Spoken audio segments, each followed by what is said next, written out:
So let's make it as list and it will be integer.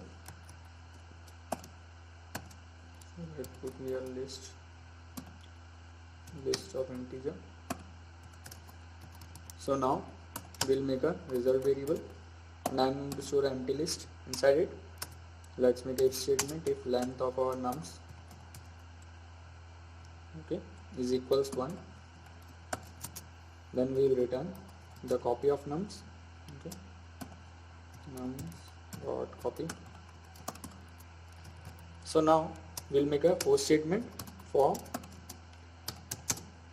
range of length of our nums.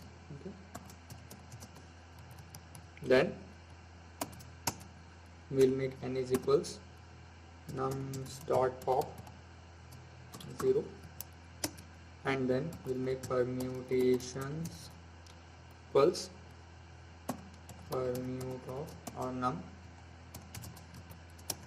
So let's make another for statement for permutations. So we'll make append over here. We'll append, let's say n,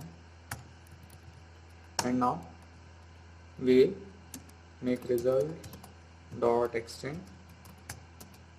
We'll make the argument as permutations, and let's make num.append till n. Till append n. So let's return the result.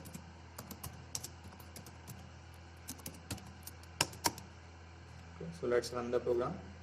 There is no errors. So let me permute. Let's put a list of. I'm going to make a list of, let's say 2, 3 and 5. So let's run it. So you can see the permutations